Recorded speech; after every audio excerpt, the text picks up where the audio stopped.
Well, thank you everybody for being here. I know that it's really late, and I really appreciate it. My goal here is to really have a useful discussion. I consider each person here and their company a thought leader in this kind of space, the crossover kind of space between games and gaming.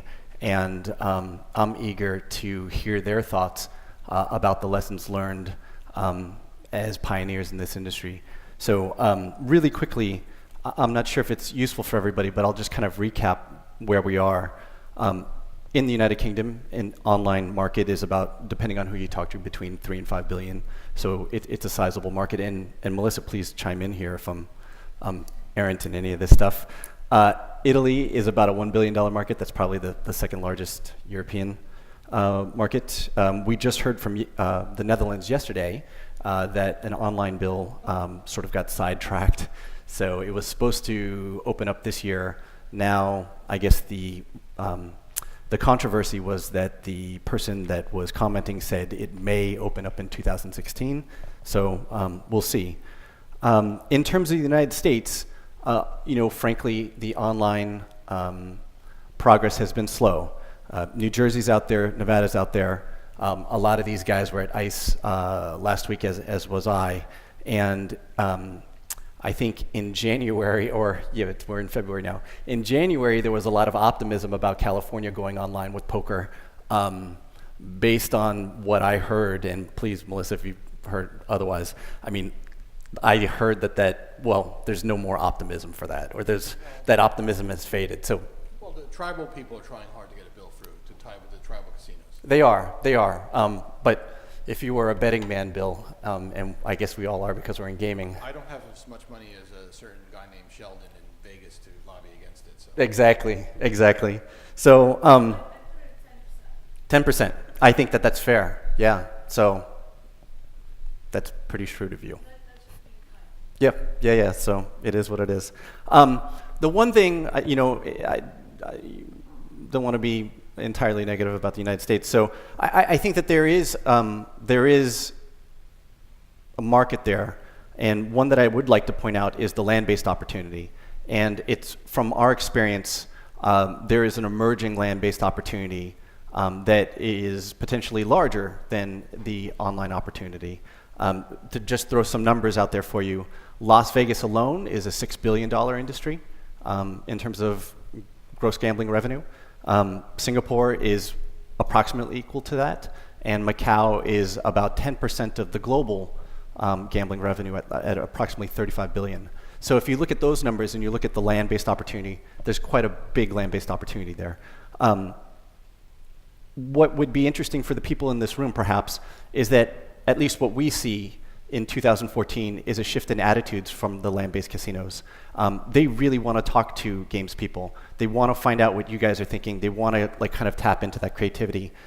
Whereas when I started out in this industry, in the gaming industry a couple of years ago, that wasn't necessarily the case. And nowadays, we have more conversations about just games than maybe gaming proper. And almost interestingly enough, for the tax consequences alone. Because gaming is taxed differently than a lot of other activities.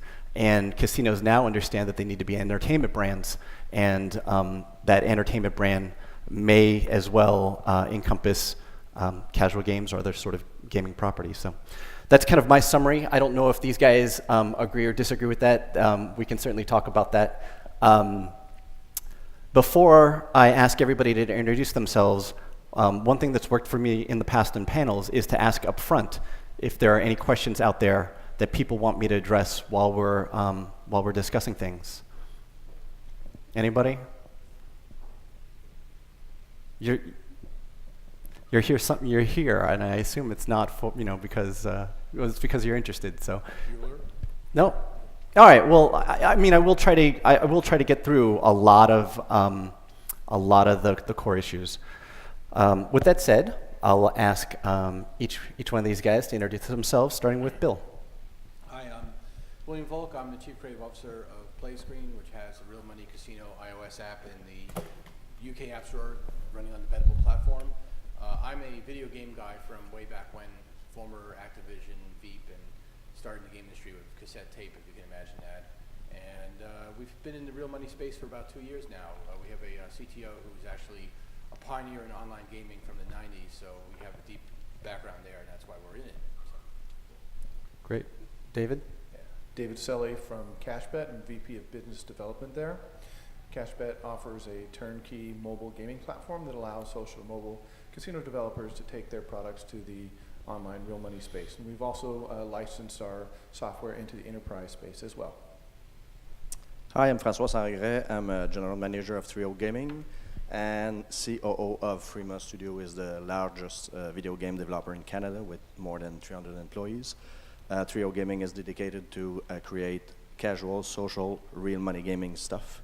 My background is the regulated gaming sector. I work for Quebec, the government agency who's managing all the gaming sector for the last 25 years. So I was implicated in bingo, VLTs, lotteries, casino, and online.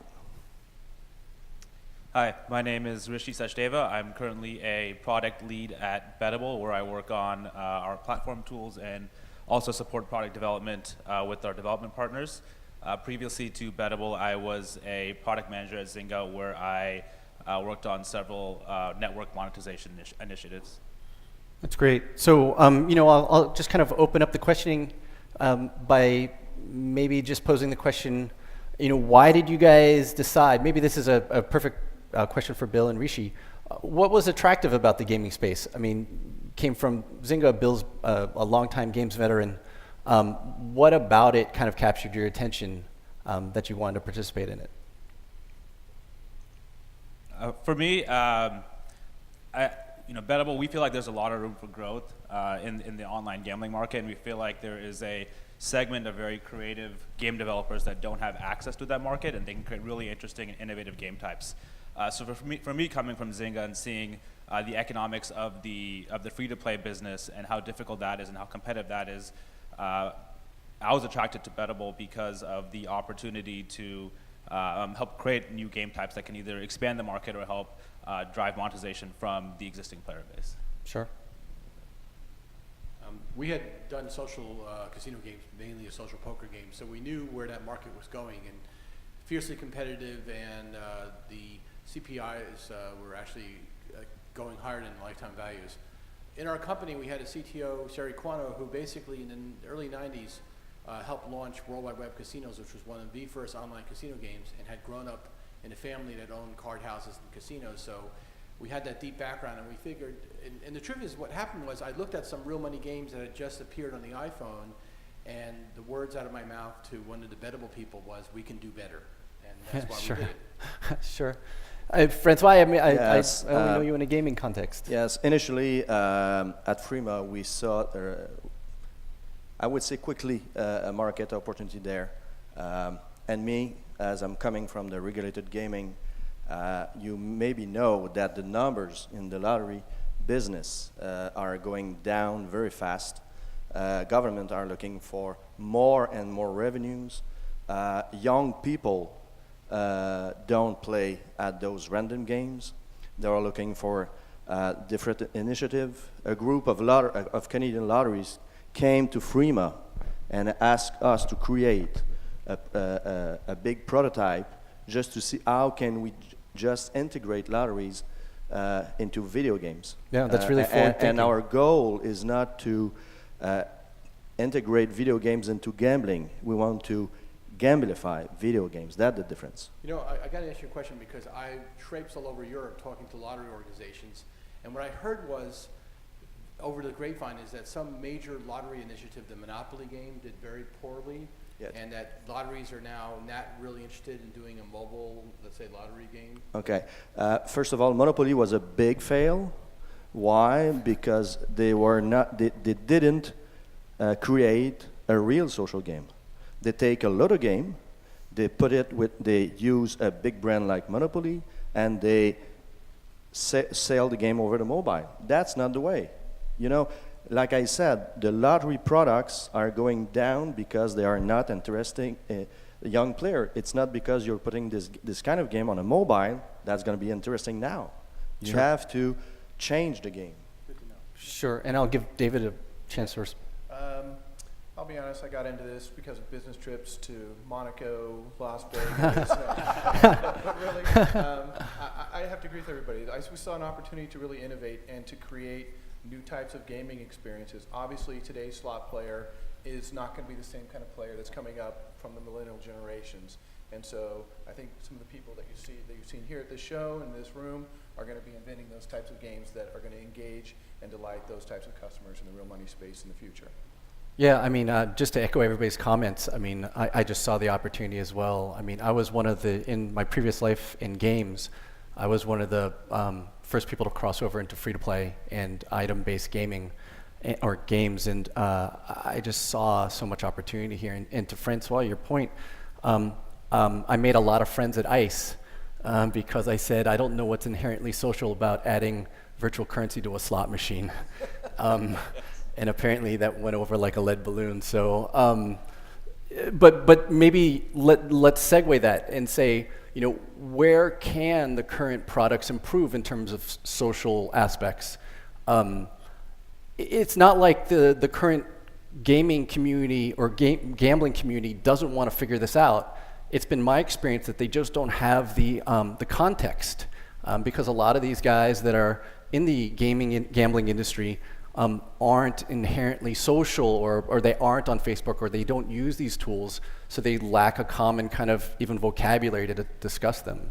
I've seen a lot of... I totally agree with that, but I think one of the things that's also important to consider is that the use case for social in real money gaming is different than it is in free-to-play.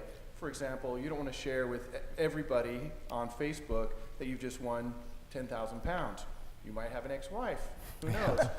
That's not something you necessarily want to share, but you probably do have a group of friends that you undertake those activities with, that you do those things with, that you do want to share. So I believe there's a really strong use case for social in gaming. It's just a bit different than what you see in the free-to-play space. I completely agree with that. And one example of this, 3Oak has a game on the Bettable platform, and they have a really interesting feature in their slots game where you're playing a slot game with a group of other people who are also playing that game themselves. And as you play, even when you're not actually in the game itself, you will get rewarded, and you come back and you have all this money. Your account's been topped up because of the other people that are playing and helping you out. So I think that's a perfect example of a mechanic that is social. The interaction with the other players is somewhat anonymous, which a lot of gamblers really prefer. But it's different than what you see in a lot of social casino games. We're neglecting the big success in social real money games, which of course is Texas Hold'em poker. And chat and bantering is a big part of those games. The only problem with them is that in order to succeed in a real money Texas Hold'em poker game, you need a lot of liquidity and a lot of players, so it's a very hard market to enter. But if you've ever sat in on a real money game online, there's a tremendous amount of dissing and talk up and stuff. It's a big deal. Yeah, and Rishi... Poker, I mean, it's one of those things where there's a chat box and everyone's like, nobody's chatting. Well, I don't know what you've seen. I've seen people just go complete trash talk each other all over the place. Yeah, they do. Maybe it's just guys because they're assholes, but that's, what can I say? You rarely see people chatting in those chat boxes. Yeah, I watch people playing real money games in the library for VPNs. I and think I laugh because they're doing that, I think an interesting question, and I'm glad Rishi kind of brought this up in terms of the social aspect in groups. I often find that when we're talking in the gaming industry, two issues come up. Number one, to David's point, people want to be anonymous. Yeah, they do. And number two, that they don't like groups. I've been asking everybody that I can find in gambling to start a slot clan. I want to see a slot clan somewhere.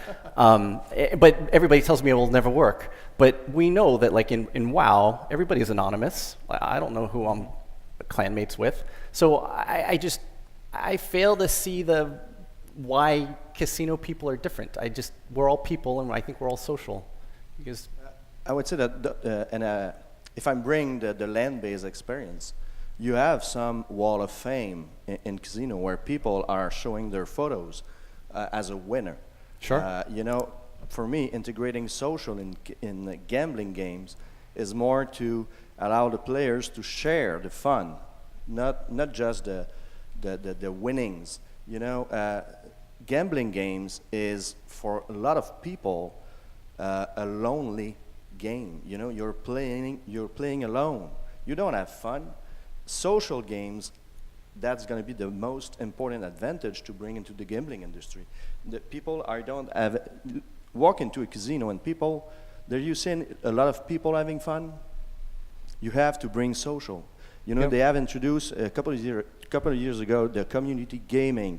You know, those big slots with big screen, sharing stuff.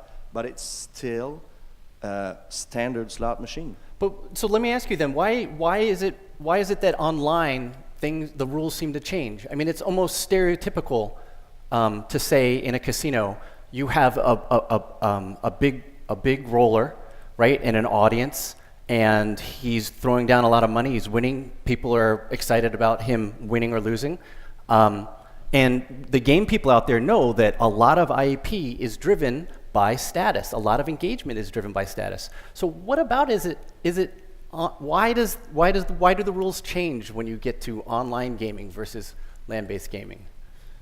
Again, I think it's very contextual. Like people actually do really care about status in online gaming, but it's like it's their VIP status, right? Are they a gold, silver member of the different programs? They actually really care about that a lot. Yeah. And again, having your picture on the wall at a casino in Las Vegas is different than having it on your Facebook page. Sure. There's actually a big difference there. Yeah, it is bigger. And at the same time, I would add that actually, I don't know here in Europe, but in Canada and in US, playing online gambling is not having a very, very positive image. So posting on Facebook that you are winning online, playing online casino will not be possibly a great plus for you. Or if you boss seeing you, he's having a gaming problem. You know? The one thing I haven't seen in a long time, the last time I saw it was, believe it or not, web-based social casino games on the iPhone in 2007 was a way of knowing that people are winning. Like the sound of the machine, and I haven't seen anyone pull this off yet. A sort of semi-anonymous, maybe handles or just a single initial or just a name of a town with like a win has occurred. I saw that so long ago, and I've been bugging people about it. I can't get people behind it, but I remember seeing some sort of casino game that had a map of the UK and showed money coming out of the map. That was a pretty clever social type thing. So just wondering why that hasn't happened. Real money, you're saying? Well, 2007 there wasn't real money, but in the one I saw with the map was real money. It was it might have been Paddy Power for all I know. Yeah, they showed a map of you'd see a map and you'd see the money being won on the map. You know. Yeah. That's nice. I mean, I know again in the physical casino, a lot of people lament the removal of the coin hopper, right? Yeah. Because when you didn't have a slot machine, drop a bunch of coins, right? It was a visceral sound experience, like all this stuff happened, the light went on, all kinds of stuff, and now it's a much more sedate experience, right? You get credits and you print out a ticket. I have a friend of mine who owns a lot of casinos here in Holland, and they, because of the regulations, they can't afford to move over to ticket in and ticket out. Yeah. So he's lamenting about the coins. That's interesting. I guess there are trade-offs everywhere. Yeah, I'm lamenting the fact that when the electronic machines first showed up in Vegas, believe it or not, they used linear random number generators, and if you were clever, you just stood there, watched people pour a lot of coins into the machine, go there and win. It worked so well. It really did. That's funny. Oh my God. So this is great. I mean, we talked a lot about design and social. To maybe switch topics a little bit, and maybe start with Bill here. What's been your experience for the people out in the audience? I mean, what was it like integrating into a real money platform? What are some of the challenges, or what's been your experience in actually getting into the space? I think the fact that some people backed out of it, a lot of it is the fact that things that seem trivial, like the pay tables, the payouts, it's extremely complicated. It's a real experience in terms of the not just the RTP, but the actual volatility of the game and stuff. So we were lucky to have someone who knew that. I'd say the biggest thing is the marketing side of it is extremely difficult. Bringing players into your game, everyone thinks they can launch and if they build it, they will come. It's not going to happen. And when you're talking about the current ad networks, you're talking about bidding systems. And so what happens is the very best companies are really setting the price of acquisition. So So the companies who are making the most money from the players can afford to spend more, and you'll find it very difficult to acquire users in a cost-effective manner, though we have pulled a miracle over the last year in terms of improving that. It's still a very difficult business that occupies my time. Yeah. Sure. Yeah. Francois, you have direct Yes. experience here. I would say that as we are more a content provider, it's a case by case because it depending on SDK, the size of the company. There's no standard, how to implement those games. So it could be becoming costly for a content provider if we want to, I would say, distribute our games in multiple channels. Rishi, I'm sure you have good data here. So I think David and I are obviously going to say that it's easy to integrate with the platforms. Very easy. And actually, the integration itself is actually not bad. I mean, there's a few technical calls you have to make. What I think people underlook is that they don't realize that you still have to run live ops like you wouldn't free-to-play a game. You still have to segment your players, run retention marketing, iterate on design, and I think all those things are outside the integration with the platform itself. That's just managing a live product, and I think that's where there still is a level of effort involved that is typically underestimated. I disagree. This isn't an area for, shall we say, experimentation. It's like anything else you would do with your business. You're going to go after it, you commit to it, put the resources against it. There are some differences in the real money space, but if you have a team that's experienced at user acquisition, some of the same rules still apply, even if the channels are a little bit different. Sure. Big secret, there isn't a golden ticket here. You actually have to do operations. So, but I think that is true. I mean, I think a lot of people kind of underestimate the operational aspects of this business and overemphasize the technical or the regulatory angle. So, but again, maybe that's another good segue here. What about lessons learned from the regulatory process in terms of content approvals? Or David, you seem... I would say once you understand the regulatory process, it's pretty measured and predictable. It does add a little bit of time and a little bit of expense each time you're doing an update, and that also tends to somewhat decrease the frequency at which you would do updates compared to free-to-play. But it's actually a very predictable process that you can get through with really no drama once you really understand what you're up against. Now, the app stores, on the other hand, that's a little bit different. Yeah, and then that's the next topic. So let's talk about the regulatory process first, and then we'll talk about Apple. I'll share my pain about the App Store in a bit. But the two things I would say is this. A lot of things you think you want to do in terms of user loyalty, we have a progress map, we have secondary currency, which is sort of like gets you to unlock games and stuff. A lot of things you want to do, you can't do because of regulation. So I can't say to a player, if you come back tomorrow, I will give you a bonus. No, you can't do that. You can't, in the game, you can't have a progress where they get rewarded for showing up that same day. You can get them rewards if they show up a number of days, but they can't be consecutive. It's little things like that that can trip you up. The other thing is, a lot of game companies are coming into this and they want to do something completely different, something new and wonderful. You have to understand the regulatory environment and what's allowed and what's not allowed. And so these games are random number games. The random games are not games of skill. The outcome is predetermined on the server, and it makes it very challenging to create the feel of a popular game. So we have a bingo game called Candy's Bingo, where we actually have a Candy Crush type game, but all we're doing is revealing numbers. The play is there, but the play isn't determining the outcome of the game. And if you don't understand that, you can get into very big trouble as a game developer. Sure. And I would echo the segments, the sentiments that David mentioned. The testing houses and the regulators are actually, in our experience, really easy to work with. Yeah. Most of the testing houses will get back We'll get to to Apple. We'll get back to within 2 weeks. We even had an example of a game that was being built on our platform where the math was technically unsolvable. But we were able to estimate the RTP, for example, to a very high level of confidence. We went to the testing house. They said, oh, this doesn't fit under the UK GC regulations, so we can't approve it. And they said, go talk to the regulators. We talked to the regulators, talked to their mathematicians on staff, showed them our work, our simulations, and they said, we like what you're doing. We'll approve the game. And went back to the testing house. They put their stamp on it. So as long as you have that relationship with the testing houses and the regulators, which we do, and that's part of the value that we provide to our developers, then there is some lead time required, but it hasn't been an issue for the developers on our platform. I just echo that. You can try new things. You just need to understand with mathematical precision what you're doing and be able to describe it. Even if you have, say, an unsolvable math, if you can run 2 million, 10 million simulations and show them show them the outcomes, you can do new things. You just have to plan that it's going to be extra time for educating both the regulator and potentially the testing agency you're working with.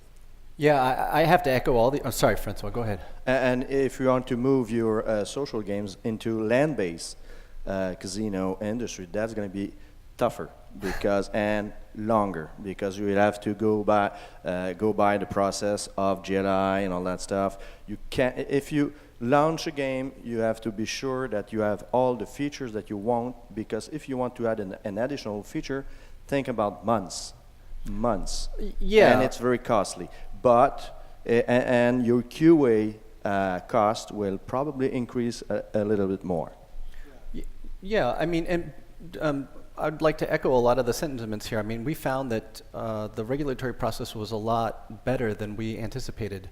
And maybe to Francois' point, just learning the vocabulary is also very important. We thought we had an issue with one regulator because every time we said game, they thought about math, and I was talking about like what we understand as a game, a casual game.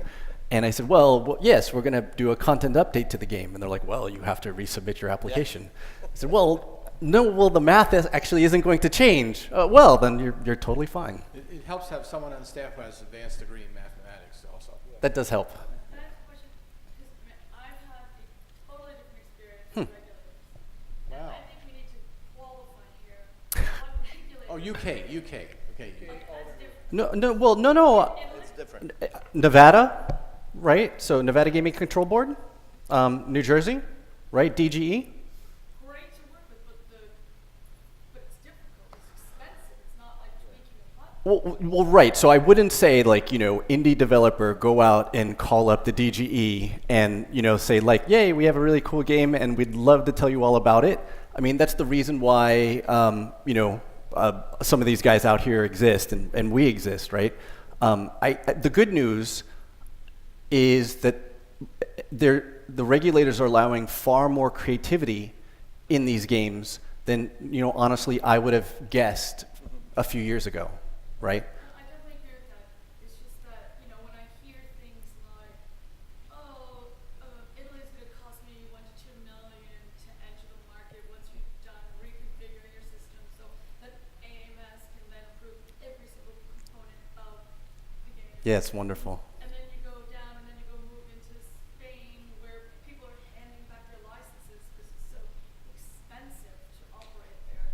And then you move to New Jersey where... Yeah. And I'm just saying, so it's like, I know you guys are making it sound like it's so... No, New Jersey's a mess. Yeah. I agree, and it's a state by state thing. So that's why it could becoming costly and expensive and difficult. You have to spend a lot of time just to address that. I mean, and as to your point, I always quote IGT, they have 15,000 licenses in the United States. Yeah. I mean, it's a joke. I agree. Well, yes, right? But I think what you're doing is you're making an economic argument. And I think that's actually why companies like Bettable, Cashbet, and Gamblit exist, right? Because you do have to leverage some scale, right? It's not possible as just a single IP developer or even a multiple IP developer to go out and obtain jurisdictional licenses all these areas. It's not possible. And online certification and physical and land-based certification is very different. It's true. Yeah. To your point, like the Partners Program in New Jersey where they'll say, hey, you've got a really cool game, it's creative, we'll push you through. We'll fast track it. We'll fast track you with a contingent license in 14 days. Yeah. But to your point, what waits for you after you, right?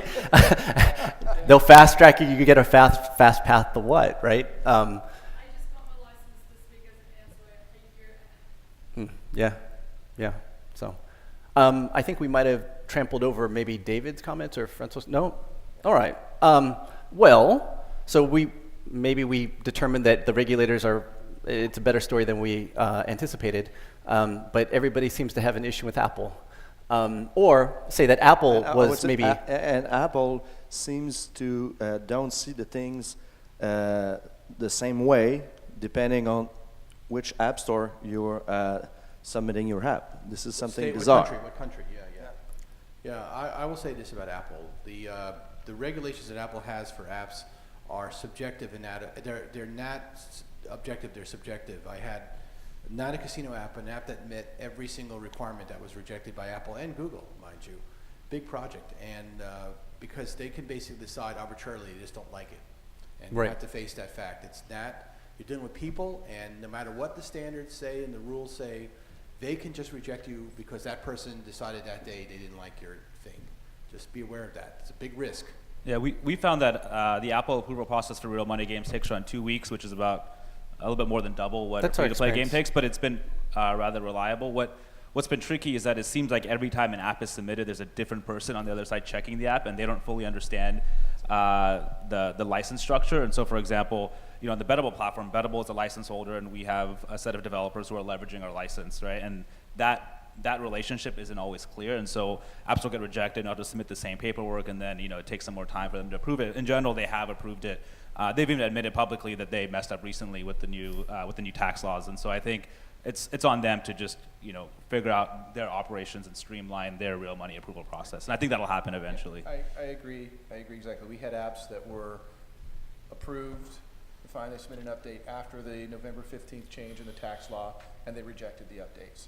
And so basically that just took a lot of time and effort. Eventually, believe it or not, we actually got through to a real person. It took months, but we did, and explained the business model to them. They were actually excited to learn about it, and they thought it was really innovative, and they want to help that kind of thing, flourish on their platform. But it looked a little different. When the UA came in, or the UK laws came in, they definitely rejected it for reasons which you read, and you're like, it actually totally isn't compliant with the things that you just rejected it for. So, what do you think Google Play is going to do about this? Right. Well, so that's what I was going to say is that, Apple has issues or some issues, but at least they're allowing these, right? I mean, and I think it's because it is a subjective process, because Google is a completely automated, objective kind of process, and I think that makes it more difficult for them to move on. So, I mean, what are your thoughts about Google, and will they eventually allow these? I've talked to the Google Play folks, and even asked to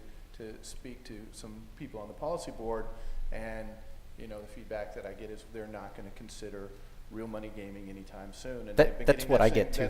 The little game we play, ask them this once a year, and they tell me the same thing once a year, and it's been going on for a few years now. So yeah. Here's the problems with Google. They don't have national stores, so they can't just do a UK-only product. 2, they actually had a problem with the federal government when they were when Full Tilt and other people were advertising on Google. So there's a settlement there that we don't know about. In other words, there's probably language there that isn't public between the government and Google in terms of real money gaming. And free, there's a culture there that basically, because of that, became very anti-gaming. Yeah, well, right. And just so people out there, if they're not familiar, I mean, they don't even allow what I would consider quasi-gaming apps, right? So, in terms of the fantasy sports apps that are out there, you don't see any of that on the Google App Store stuff, which is clearly not gambling. It's actually it's in legislature that it's not gambling. They're just completely staying away from it. they'll take your money on ads, though. They will. Yeah. The funniest thing is actually when you go to these gaming conferences and the Google guy gets up there, people want to throw tomatoes at this guy. I feel bad for him. They're just because they will take your money on the ads. So that leaves people who want to support those devices going to HTML5, which seems to be a good solution now. The one thing I would say at ICE is that the HTML5 stuff I've been seeing is far superior than it was even a year ago. It is. Sure. A lot of the technical problems that were cited as big flaws in HTML5, not being able to play multiple sounds, those have been largely overcome by clever developers. It takes some extra work, but you can actually get some pretty good production values out of HTML5 now. Yeah, and players are definitely getting used to the HTML5 experience, and the game quality is improving. I think on the developer side, what you lose without having an app is access to push notifications, and you which is a really powerful retention channel. You lose chart effects. Chart effects are huge.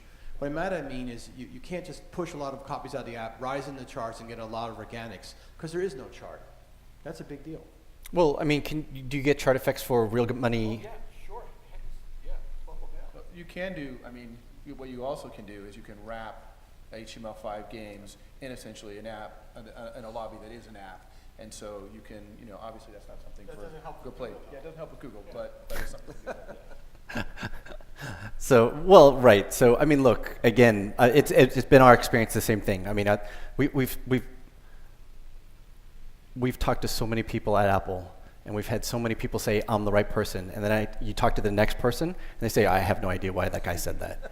But at least they're trying, you know. But Google just, I think, as a blanket, and we talk to them, you know, frequently, and I think it's a I non-starter. had an app rejected by Google, completely different. And not only did I know the guy who was running Google Play, it turns out he went to law school where one of my brothers was a law professor and was friends with him, and it didn't matter. Nothing I did That's mattered. funny. It was hilarious. I mean, just to kind of stay on this, I mean, I know that, you know, if I was in the audience and I was an indie developer, I'm always looking at greenfield opportunities. Is there a greenfield opportunity in a Microsoft platform or an Amazon platform or, you know, anything like that? I have no idea. So I have no idea what Microsoft is doing. Does anyone know of Microsoft? I have no idea. That's why I kind of threw it out there. Hopefully I you know a guys guy do. who does a lot of social games in Germany, handy games, and he says that he's done well with Microsoft and because as he calls it, a blue ocean. You know, there's no one else there, so he jumped on it really early. And he actually has a social slots game on the watch that if you exercise gives you more points, more coins for the watch. It's brilliant. Well, so right. So I wanted to highlight that as maybe an opportunity for people out there because I know, like, look, when the Ouya came out and there was a bunch of stuff, right? I mean, everybody, well, not everybody, but a strategy in the game space seems to be going after these kind of greenfield opportunities, and I know of nothing going on from Microsoft and Amazon. Yeah, I don't know. I don't know if Amazon's approving anything on that.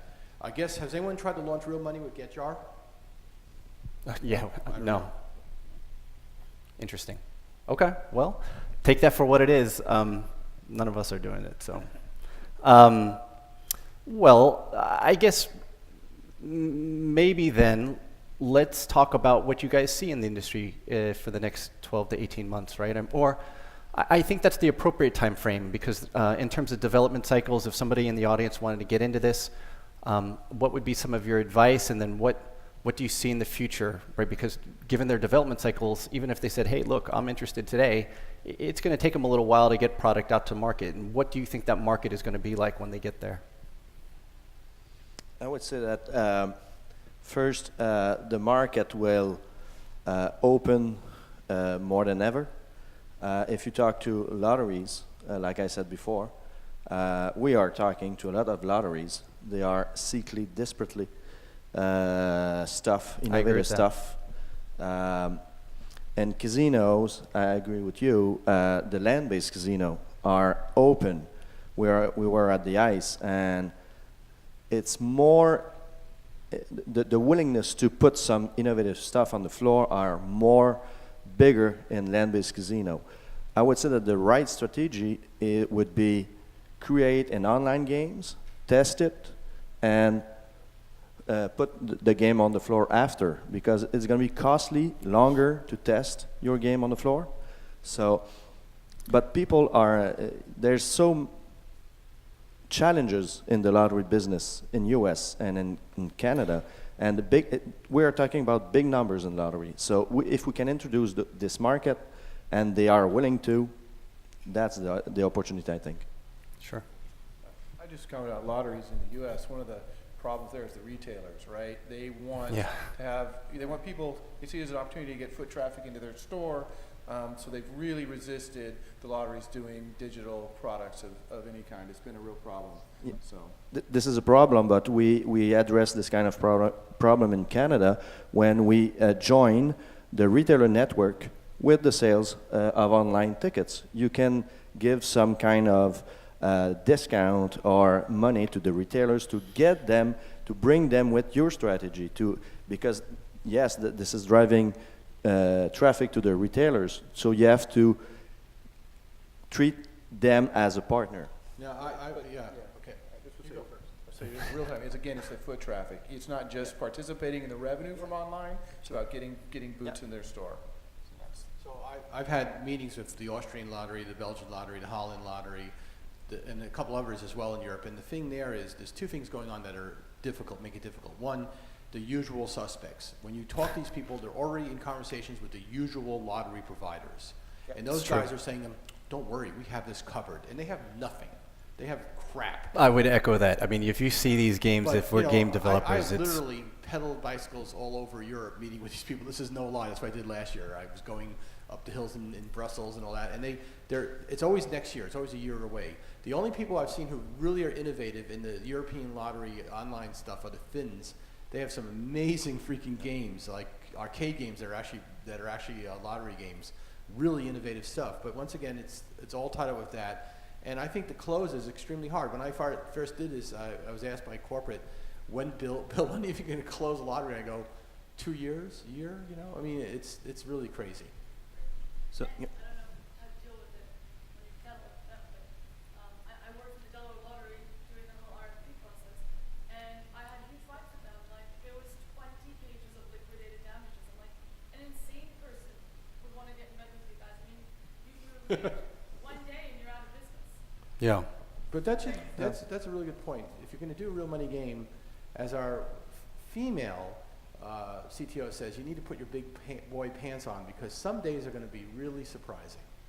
Particularly if you run a high volatility game like roulette. I love roulette, but I kind of hate it at the same time for that reason. I just want to come back to lottery. When I'm saying that this is an opportunity, the lottery market, you're right.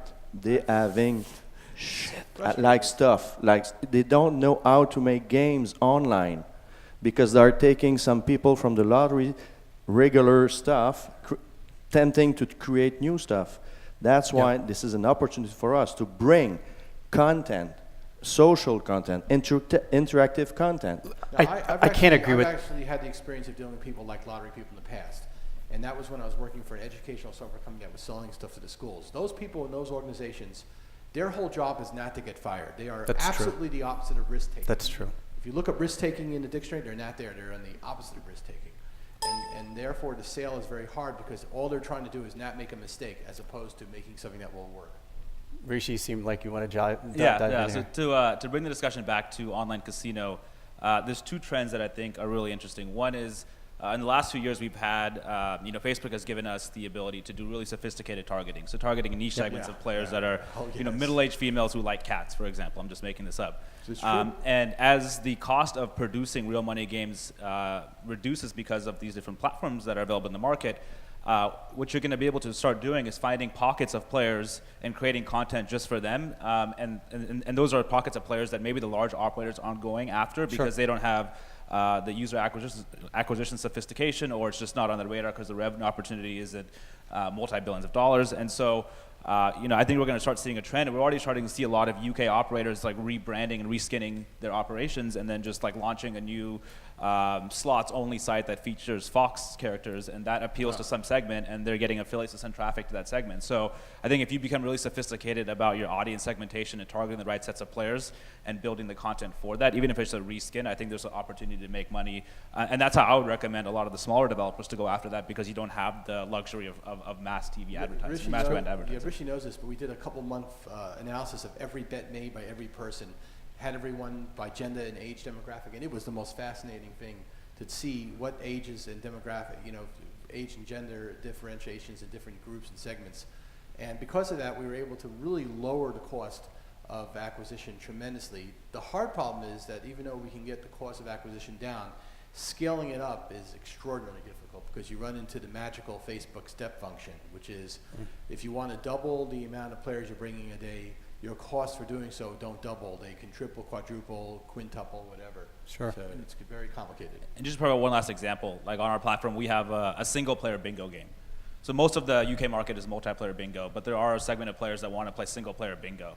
And so one of our developers built that app, and it's doing quite well. And if you read the reviews for that app, it's like, a lot of the players Bingo are saying Pop, that they love playing single player bingo. They don't want a chat room. Sure.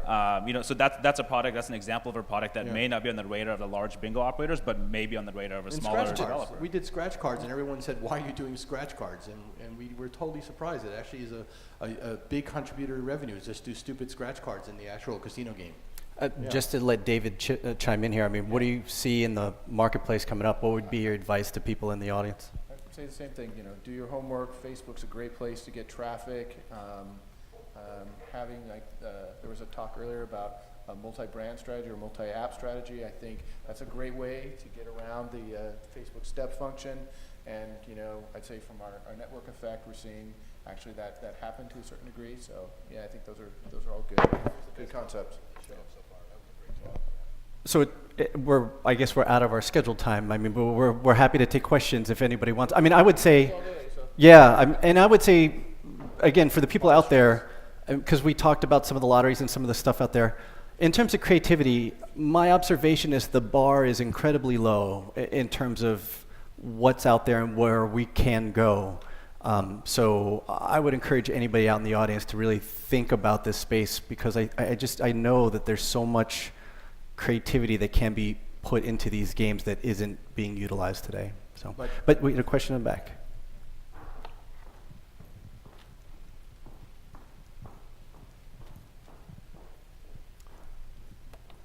So it sounds like the majority of the space is occupied by single-player kind of chance-based games. I'm wondering if there's any room, or if there's any potential for room to open up in this space, and maybe there already is, for either games that have a skill, like a skill element in addition to chance, like potentially playing a game of solitaire, wagering a certain amount. Yeah, this on is that. David's alley, isn't it? And then also, I'm even more interested in is maybe 1v1, so people wagering against each other. Esports or something like that, or I'll take the second question first. We've actually been approached by a lot of people who do P2P betting. One of the issues there is the business model, right? You have two players, like say you want to make a friendly bet on something, they kind of expect to get back the total amount wagered.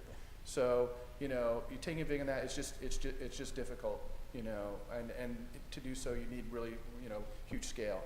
But in terms of combining skill and chance games, I think that's a very interesting area. It's one of those things, we're actually have some folks that are working on that, working in that area in our platform. And so there's a process you need to go through with the regulators, and you have to do your math, like for example, do things like assume everybody's cheating and they can do perfect play, calculate your RTP off of that, and then the skill element can determine how much they actually win. And then there's actually some really important things from a game design standpoint to do, like where you differentiate the gambling portion with the skill function. Skill's a bonus game. Yeah, skill's the bonus game. Like for example, you have a gambling element that's determined entirely by chance, and then the amount of bonus they win is determined by skill, and that actually changes a lot the perception of how the players view it and how much they like the skill element of it. This skill game is a big challenge for legislator, but we would have to find the right solution, because if you think about young players that are playing games today, they hate game of chance, and they are used to be rewarded for their performance. So we would have to introduce skill game. Yeah, so I do think PvP is like a really interesting model. I think it's not suitable for smaller developers because you need player liquidity. So really, it's the large operators, the ones that are at least funded with very large marketing budgets, are going to be the ones to crack that first.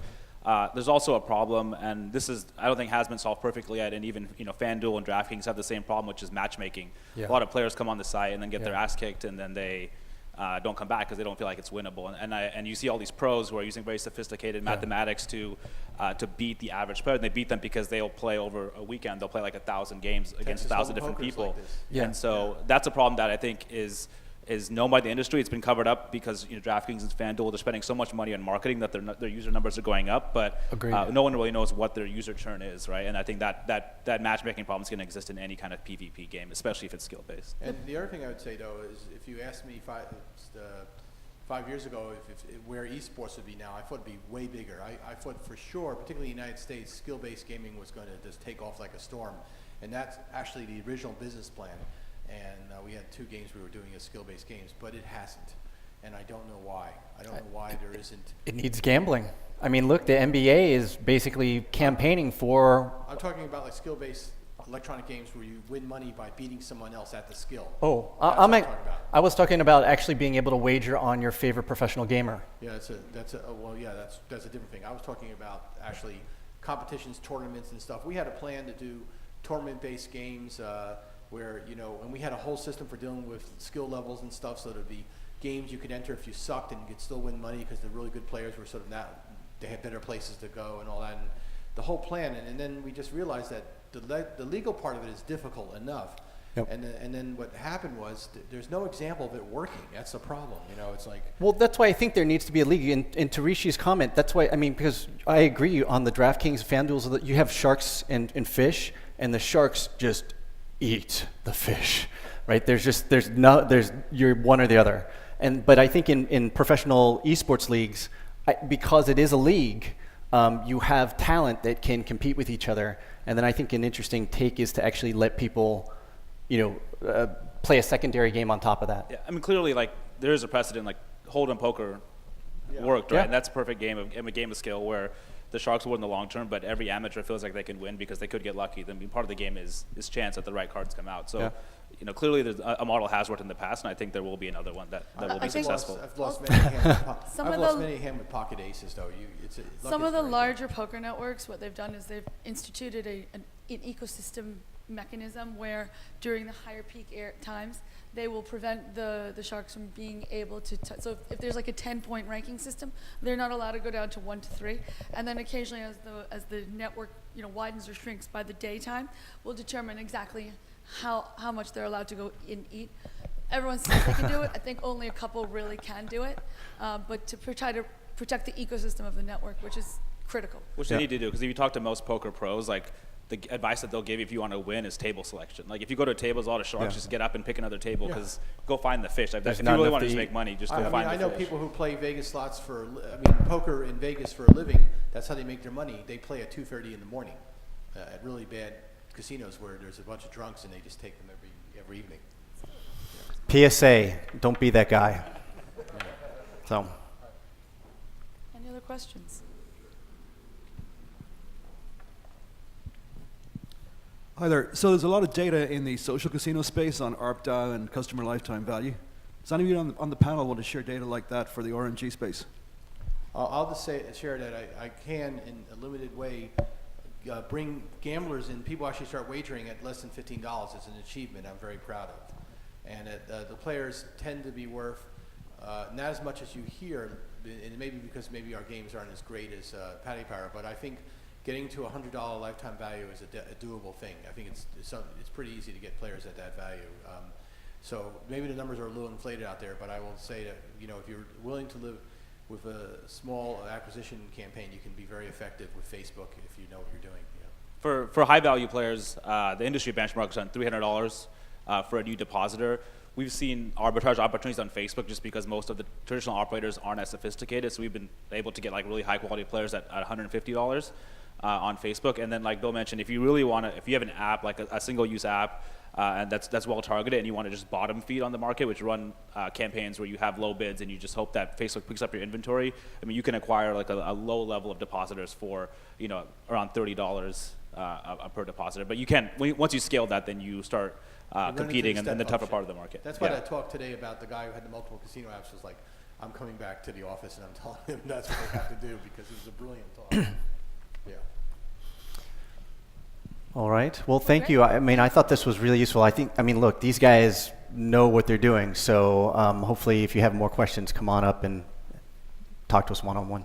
I mean, we didn't get to hear your insights. Yeah, I don't have any insights. Now, What you're doing is pretty cool. thanks. Yeah, I mean, we're trying to do something different, right? I mean, I talk about creativity as a focus because that's really our company focus, and that we're trying to get people to think differently about casino products. I often say that while a lot of people think about bringing gambling to games, we're trying to bring games to gambling. And I think there is a fundamental difference there, where there is such a rabid need at these casinos to get content, but it's like getting your grandma to go to like GameStop and buy you a game. They have no idea what to buy, right? They have no idea what's going to be compelling, what's going to bring in users, how to attract users. And I think that's what's so phenomenal about this opportunity, because I know from my career in games that there's just so much creativity and there's so many new things that we can do for the gamer generation, like the millennials, the Gen Xers, and that's really what we've been focused on. And we've, I mean, we just our conversations with casinos are just they've surpassed my every expectation, really. So. They're starving for content. They're starving, and it is a bit unflattering to say that, but it is kind of like getting your grandma or your grandpa to go buy you a video game. Like, you're not going to know what you're going to get, right? When you unwrap it, you got to, because they just don't have, they didn't grow up with that material, right? And I often say that I would be the worst slot designer in history. I would be terrible because I'm not a fan, right? I didn't grow up with it. I don't play it a lot. I'm not a power user. But if you want me to design, a casual game or an MMO hook, I can do that in my sleep because that's what I've done, right? So it's about bringing that mindset to casinos. And the nice thing is that casinos really, really want that at this point. Well, they know that if they don't, that they've got a customer base that's declining very fast. Yep. I'm surprised they haven't grabbed onto popular game brands. I'm surprised. Maybe I'm wrong here. Licensed machines, you see Yeah. zombie on the floor.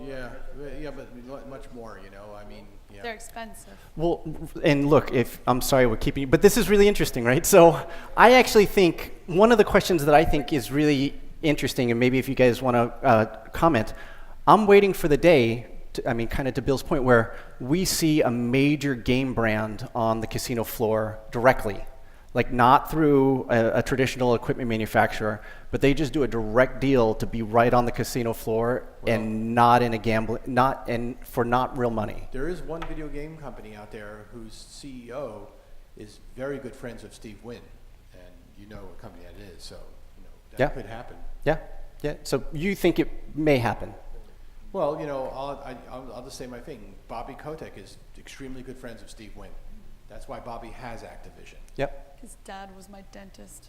Do you guys think we'll just? Island people here?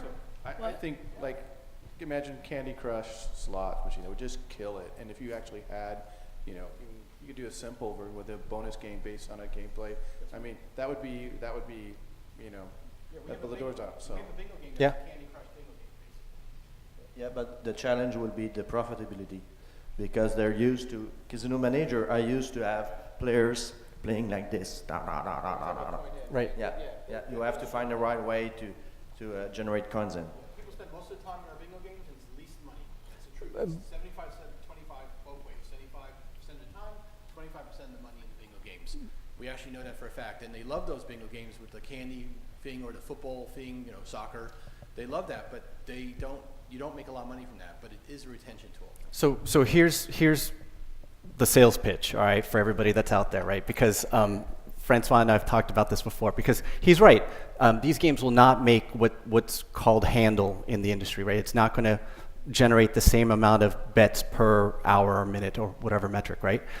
The thing you say to these casinos is that the demographic that you're looking at doesn't play slot machines anyway. So you're comparing it to a handle of 0, right? So increased revenue, or you can just face the fact that these people won't play slot machines. I mean, there are some people in the industry, and Melissa's nodding, right, that some people in the gambling industry believe that, like, you magically turn 50 and you become interested in slot machines. 50. I find it very ironic that all these Vegas casinos spend so much money on clubs and restaurants and bars, and then they make them walk through a product that does not even remotely appeal to them. Yeah. So, I mean, look, take that one to the bank. When the casino guy asks you about handle, just say, it's better than nothing. It's true.